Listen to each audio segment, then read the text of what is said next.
We have everything up and running now? Close. We're going to sing a song to get us started, and then we will get into our lesson. Anybody have a request of a song they'd like to sing this morning? It's not lost on me that the song leaders always get to pick, and that sometimes people are sitting out. Yes, ma'am. I have decided to follow Jesus. That is going to be the invitation song in a little while this morning, but we can sing it anyway. We'll sing the song. I have decided to follow Jesus. I have decided to follow Jesus. I have decided to follow Jesus. No turning back, no turning back. Though none go with me, I still will follow.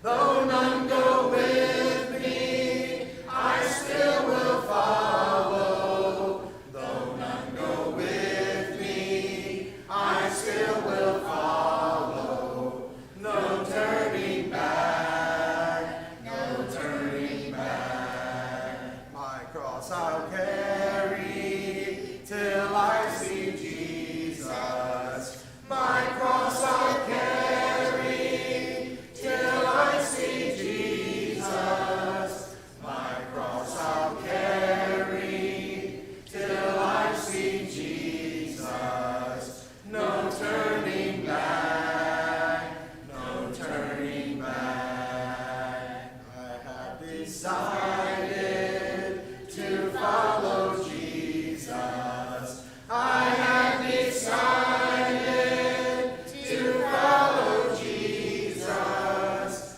I have decided to follow Jesus. No turning back, I'll follow him. Alrighty, we're going to try to sum up a 40-year period of history in our class this morning. If you'll turn over to the book of 1 Kings, we're looking at the life of Solomon. And of course, we won't be diving into his writings or anything like that. Solomon is a key figure, of course, in the wisdom literature, as the author of the book of Ecclesiastes and most of the Proverbs, and so we could spend a lot of time on that, and we will as we get into the wisdom literature later on, but we're looking at the history of his life.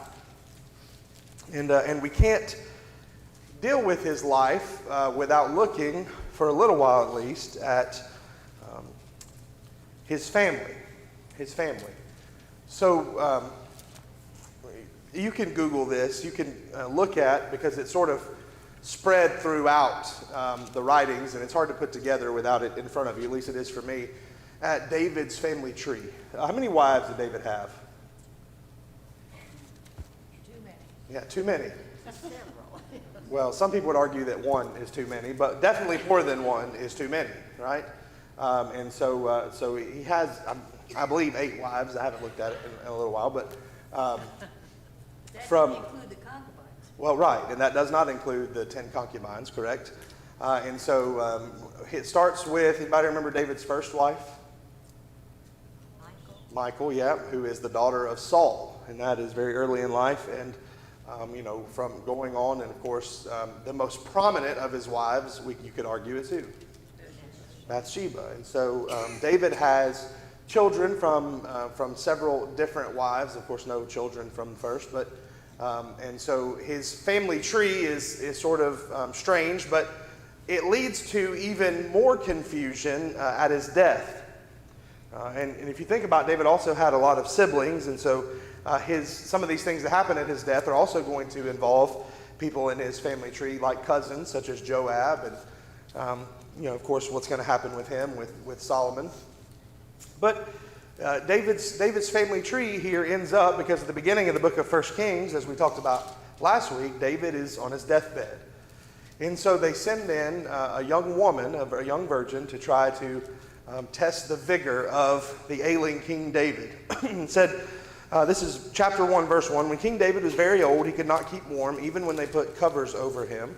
So his attendants said to him, Let us look for a young virgin to serve the king and take care of him. She can lie beside him so that our lord the king may keep warm."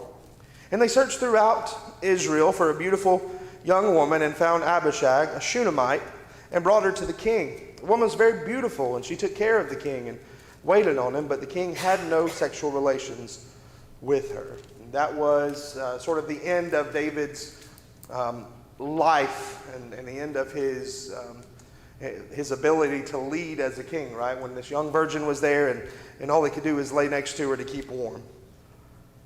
Now Adonijah, whose mother was Haggith, put himself forward and said, "I will be king." So he got chariots and horses ready with 50 men to run ahead of him. And notice the little parenthetical statement in verse 6. His father had never rebuked him by asking, "Why do you behave as you do?" And he was also very handsome and was born next after Absalom. We mentioned there are glimpses and moments in the Bible where we see David fail as a parent. Here, the author is pretty explicit, is he not, about David's failings as a father. And the comparison of course, maybe a little foreshadowing for us about the rest of the narrative, about his relationship and his similarities to Absalom.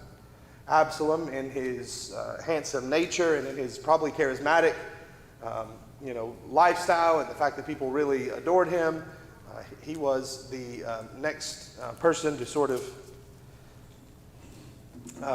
try and take his father's throne.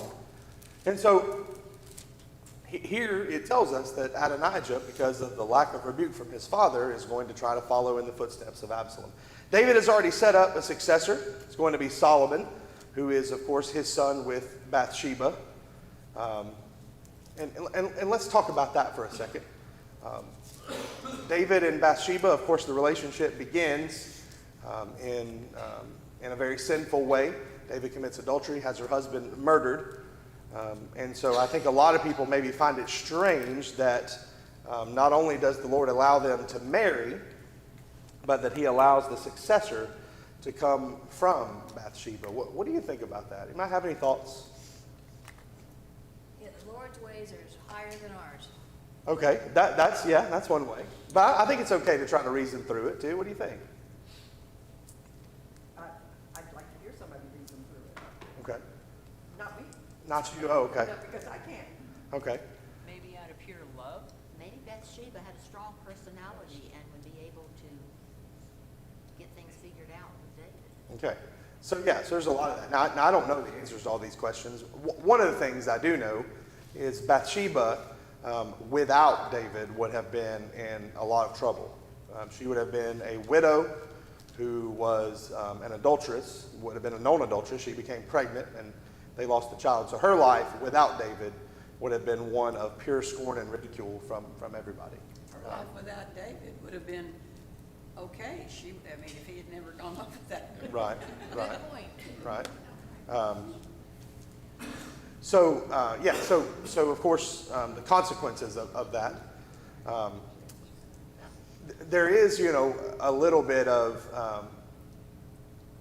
there is a power dynamic involved in that, right? And what you mentioned, if David would have never summoned her, but, of course, she's just a woman in the kingdom and the king summons her. And so there is a power dynamic at play there. But yes, without David doing that, she would have been in the same situation or relationship, but with him doing that. Question about that. Could she have said no just because he was the king? I mean, obviously, yeah, I think so. But and look, there's a lot of people who have basically said that David raped Bathsheba. I do not see that in the text. I do not see it. I think that is a leap, and I think that is a reach. There's plenty of times in the Bible where God uses the imperfect person. Right. Yeah. And so to answer your question, then to get to that, I think it was definitely a choice that she made, but there was a power dynamic in play where he was the king and he had influence, and look, David was charismatic and he was powerful, and so.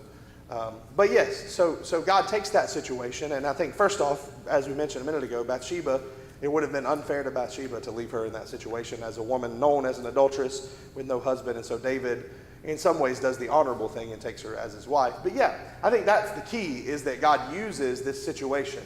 And remember what we've said for the last several weeks when we talk about this, is David had what? A penitent heart.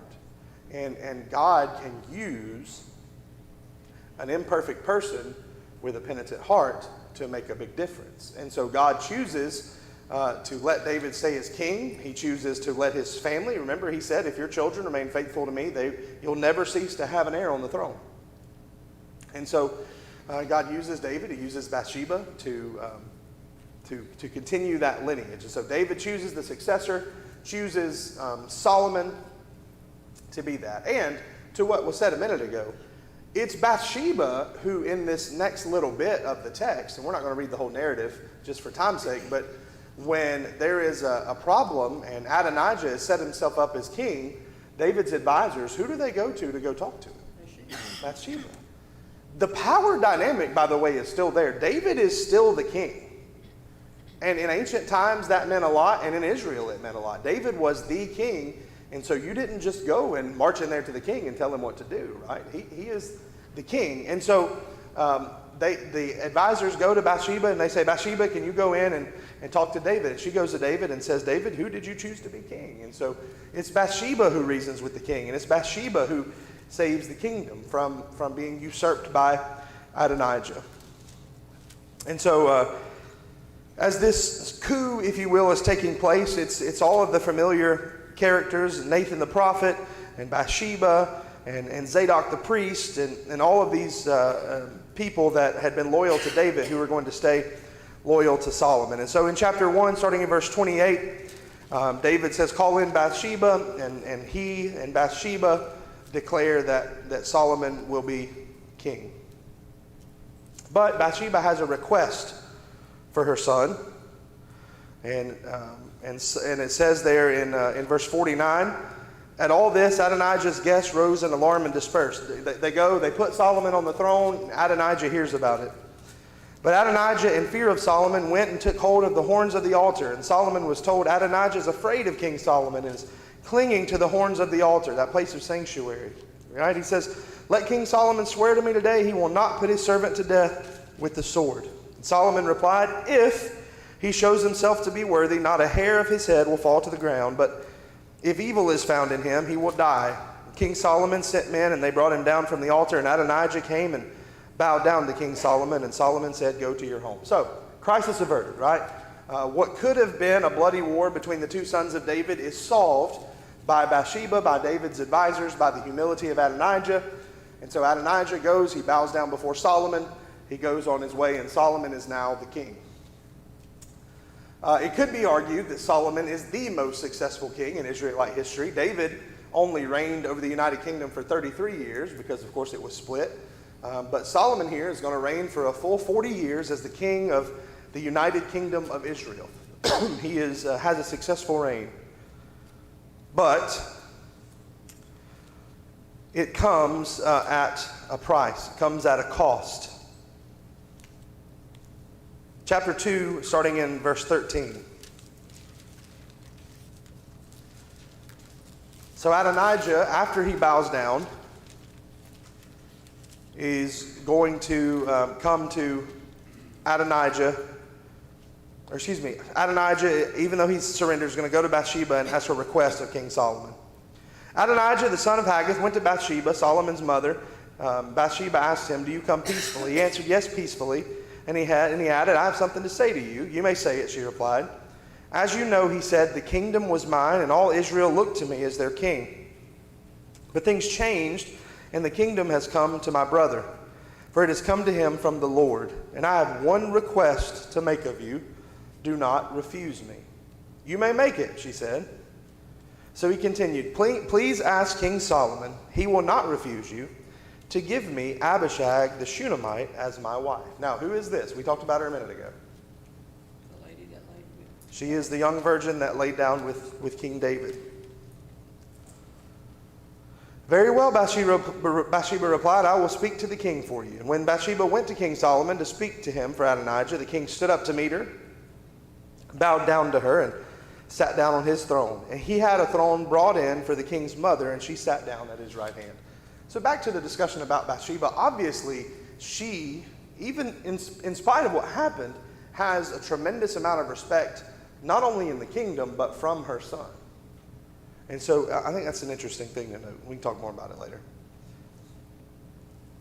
I have one small request to make of you, she said. Do not refuse me. The king replied, make it, my mother. I will not refuse you. She said, let Abishag the Shunammite be given in marriage to your brother Adonijah. King Solomon answered to his mother, why do you request Abishag the Shunammite for Adonijah? You might as well request the kingdom for him. After all, he is my older brother. And yes, for him and for Abiathar the priest and Joab the son of Zeruiah. And King Solomon swore by the Lord, may God deal with me, be it ever so severely, if Adonijah does not pay with his life for this request. And now, as surely as the Lord lives, he who has established me securely on the throne of my father David and has found a dynasty for me as he promised, Adonijah shall be put to death today. And so the violence starts. He kills his brother Adonijah, or he doesn't do it himself. He has his servant do it. And of course, here he's also going to kill Joab. Joab, not only had he been part of some illegal murders of David's family members, but he was part of the conspiracy with Adonijah, and he's going to die. And if you keep reading down in verse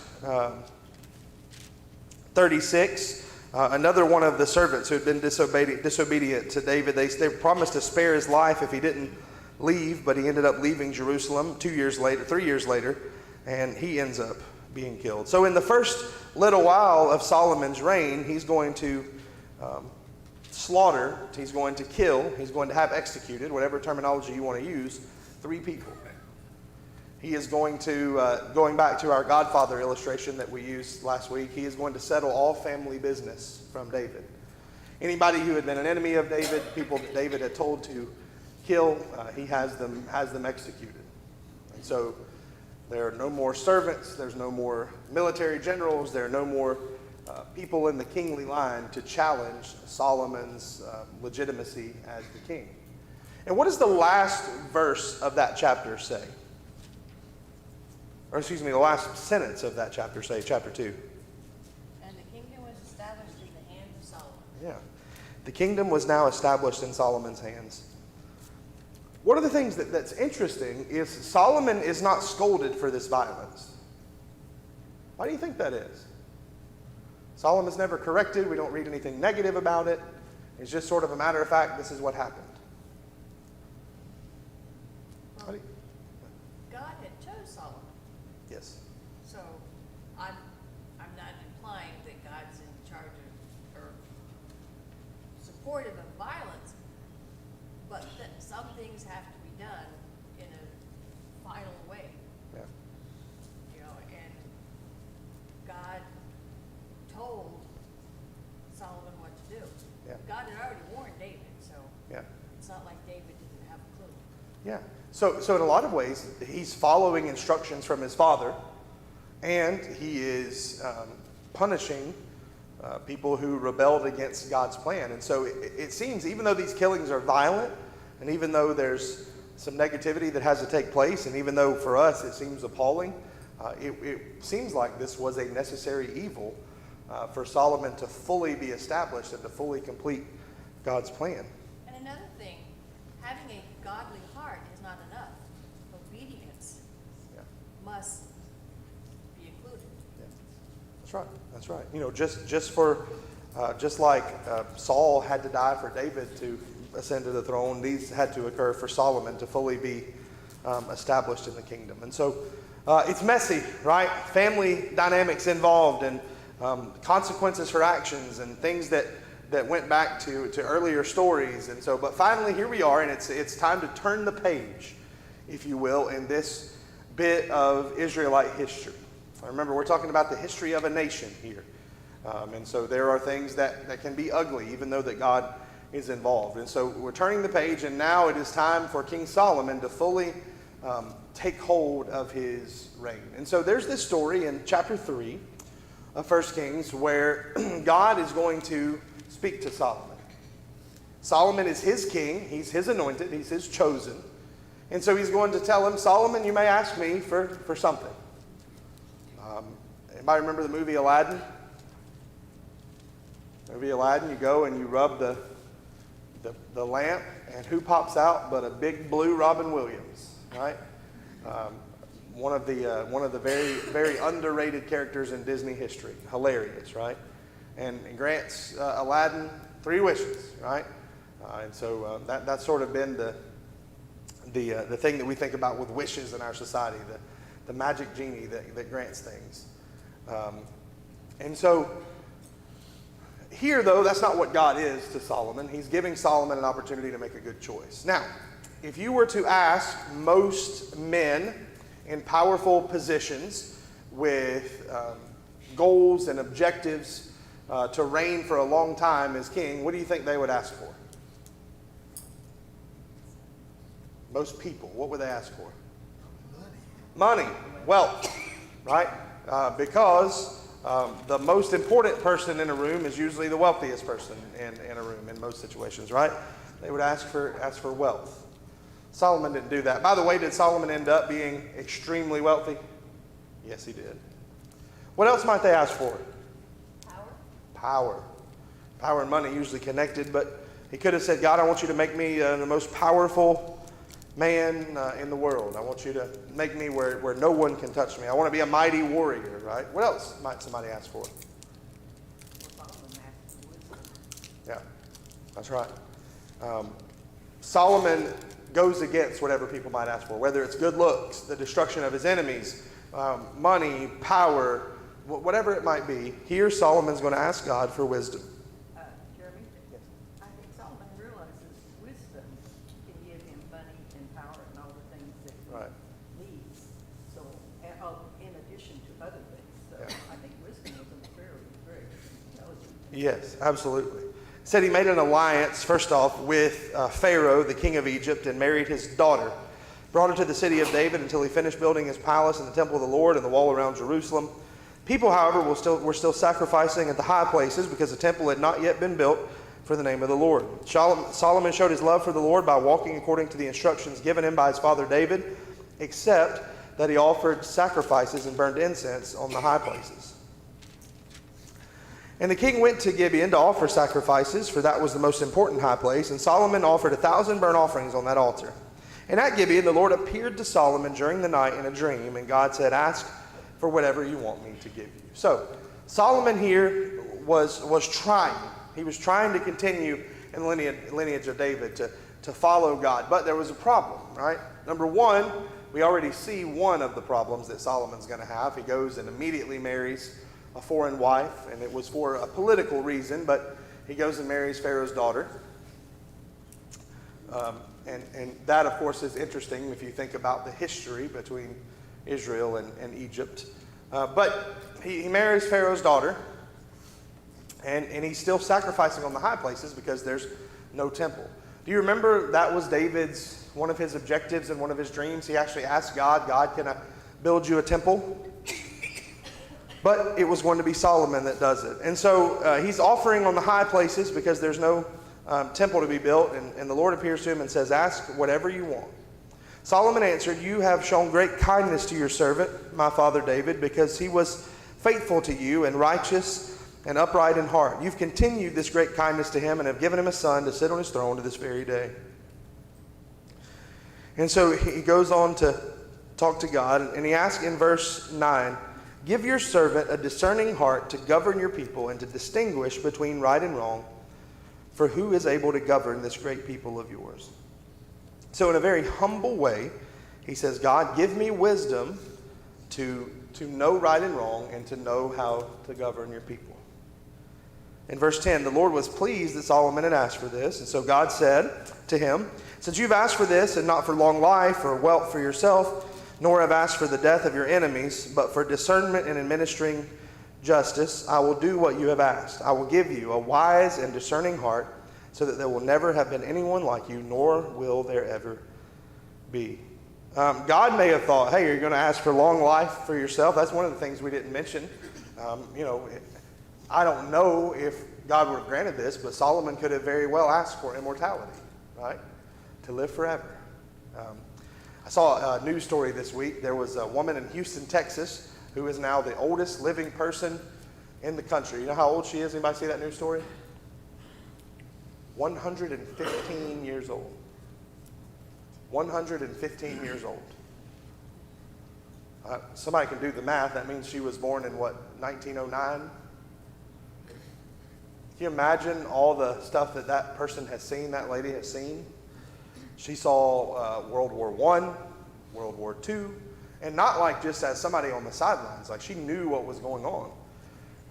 Vietnam, the assassination of great leaders, the half of the presidents of our country. I mean, she has seen everything.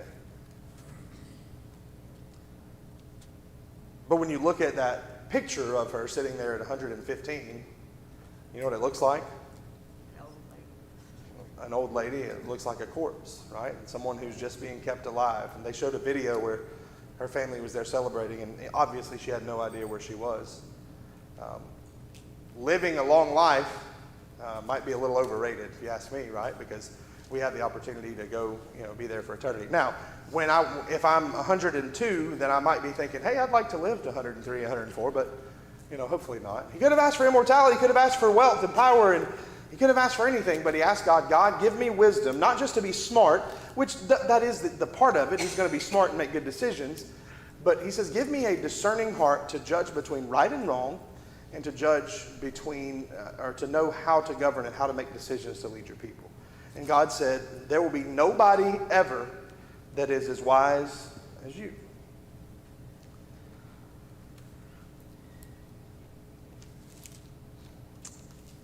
And he says, if you walk, this is verse 14, in obedience to me and keep my decrees and commands as David your father did, I will give you a long life. And Solomon awoke, and he realized it had been a dream. He returned to Jerusalem, stood before the ark of the Lord's covenant, and sacrificed burnt offerings and fellowship offerings. And he gave a feast for all his court.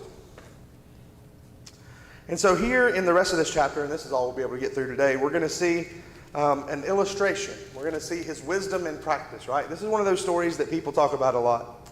2 prostitutes came to the king and stood before him. This is verse 16. 17 says, one of them said, pardon me, my lord, this woman and I live in the same house, and I had a baby while she was there with me. The third day after my child was born, this woman also had a baby. We were alone. There was no one in the house but the two of us. They're setting the scene. During the night, this woman's son died because she lay on him. She got up in the middle of the night and took my son from my side while I, your servant, was asleep. She put him by her breast and put her dead son by my breast. And the next morning I got up to nurse my son, and he was dead. But when I looked at him closely in the morning light, I saw that it wasn't the son I had born. The other woman said, no, the living one is my son, the dead one is yours. But the first one insisted, no, the dead one is yours, the living one is mine. And so they argued before the king. But what do? You have no way of knowing. There's no witnesses to the crime. All you have is she said, she said. And the king said, this one says, my son is alive and your son is dead, while that one says, no, your son is dead and mine is alive. And the king said, bring me a sword.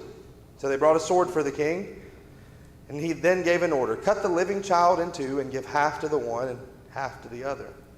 The woman whose son was alive was deeply moved out of love for her son and said to the king, please, my lord, give her the living baby, don't kill him. But the other said, neither I nor you shall have him. Cut him in two. And the king gave his ruling, give the living baby to the first woman, do not kill him, she is his mother. And when all Israel heard the verdict the king had given, they held the king in awe because they saw he had wisdom from God to administer justice. Okay, first off, I'm not debating what the Bible says about the wisdom of Solomon, but this sounds like a pretty bizarre resolution to me. We'll cut a baby in half and that'll show him how wise I am, right? But it worked, that's right. If you watch different TV shows, right, where you have people who, there was a show, and I never watched it, but I saw some clips of it and stuff called House MD, where you had Hugh Laurie, who played this flawed, crazy doctor, but when nobody else could figure out what was wrong with the person, he would come in the room and immediately figure out a way to diagnose the situation, right? Unorthodox and strange, but effective. Well, Solomon here comes up with a solution and to find out who is truly the mother and saves the day. And so this is an illustration of his wisdom, and it's included in the Bible for us to see. We're about out of time. This is what we're going to do next week. And I hate to just sort of blow through this, but we're going to look just very briefly at the temple, because the Bible goes into great detail about the preparations and about the temple and all those things. And so if you want to read that, you can read that on your own. But what we're going to do next week is sort of look at the blessing of the temple and God's appearance, starting in about chapter 9. And we're going to look very briefly at some of the downfalls of Solomon. And then what I want to look at in the most part next week is the kingdom being taken away from the line of David. It'll be the feud between Rehoboam and Jeroboam and the division of the kingdom. And we'll go through there. And next week, I'm going to have for you a handout. And I probably will print physical copies instead of just putting it on the board so that you'll have it of sort of all the kings and that where their narrative is, and we'll briefly sort of mention each one. I want to spend a little bit of time looking at some of the good kings that we can learn lessons from, and maybe some of the bad ones as well. And then, of course, we will be looking at the prophets. Namely, next week we're going to talk about Elijah some. And so if you want to read ahead and get to some of those stories, we'll pick up there next week. Comments or questions as we close? All right, thank you for your attention. We will take a quick break and we'll gather back for worship.